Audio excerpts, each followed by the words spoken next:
Welcome everyone, Farmer Cop here. This is going to be Fact Sheet Friday. We are taking a look at the 5th week of fact sheets for Farming Simulator 25, which is the upcoming Farming Simulator game from Giant Software. First off, on your screen, what you're seeing is part of the Asian gameplay trailer, which is released yesterday. Wednesday evening. Wednesday evening. If you haven't checked out that video of mine, make sure you guys go check it out to take a look at it, or go watch the trailer to make sure you guys take a look at it. It shows off the Asian map and a lot of really cool things in there. So yeah, a lot of really good information in there, but I'll let that kind of play in the background as we're talking. If you guys have not pre-ordered Farming Simulator 25, make sure you guys do that. There is a link down below in the description to go ahead and do that. I know some of you guys are on the fence about it. I understand that. If you want to, you can wait until we get a little bit closer to release. Remember, you can pre-order this game up until the minute before it releases, pretty much. So just be aware of that. Just make sure you know when it releases. If you wanted to do that, I'd say maybe order it a couple days or pre-order it a couple days in advance if you're planning to pre-order it at that time anyways, just to make sure you get the pre-order bonus, which is the Macdon pack, which I'll put a screenshot of that up on your screen right now. That allows you to do swathing in the beginning in the base game, which is pretty cool. So yeah, really cool. But yeah, we have some pretty cool fact sheets this week. We'll go ahead and dive into them and take a look at them and take a look at some screenshots of them and everything like that. So yeah, let's go ahead and get into it. The first one is the John Deere C441R. This is a round baler. This is $112,500 to buy. It has a requirement for 110 horsepower to run it. It weighs 6.5 tons. It will wrap and bale 125 centimeter bales, so it's a bale and wrapper, which is pretty cool. And we haven't had a whole lot of information about Ronnie Wrap, but Ronnie Wrap is a bale wrap that's coming to the game. We don't know how all that's going to work. We haven't really talked about that in a while, actually, so I'll be curious to see how that's all going to work out with the new machines and how you have to get it into the machines and everything like that. So I'm definitely curious to see how that's going to go, but pretty cool regardless.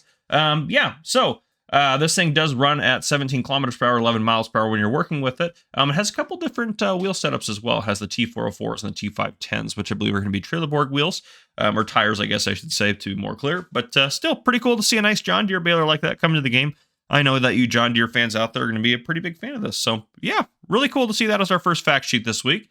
If we move on, a couple of really cool things here in this one. So first up, I'm actually going to address the truck on the left-hand side, which is the vehicle that is listed on the left-hand side, but on the lowest. And I'm trying to say that I'm going to read the second one on here first, basically.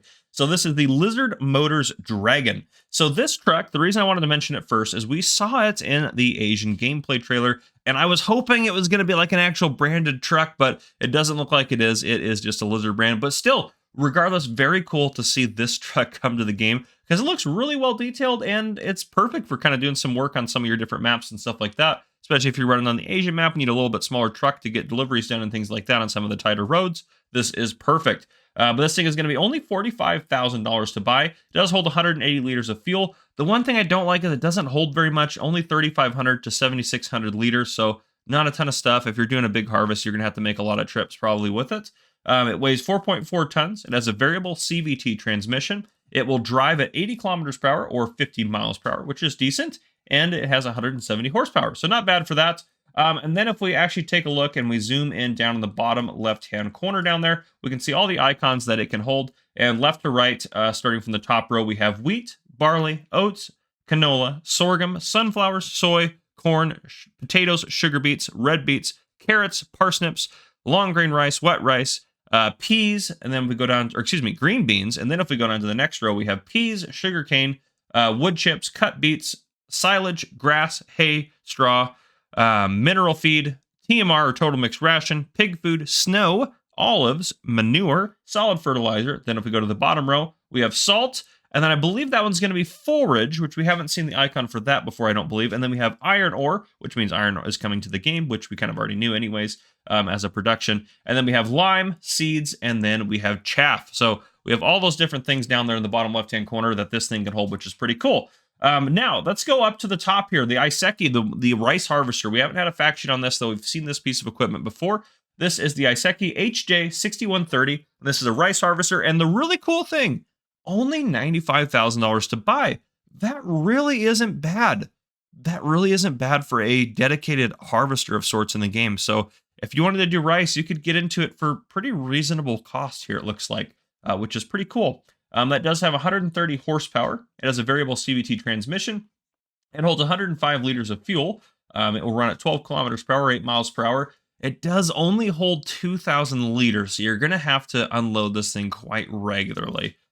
So that's the only kind of downside here, but it is, again, pretty cheap to get into it. It weighs 5.6 tons. It will drive at 8 kilometers per hour.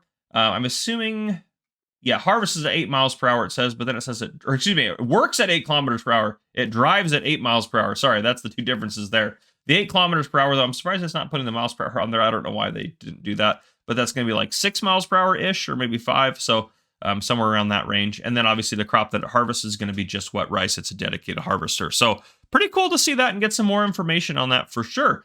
Moving on to the next fact sheet, we have the Novag T-Force Plus 950, which DJ and I got to play with this a little bit in the build that was at PAX West.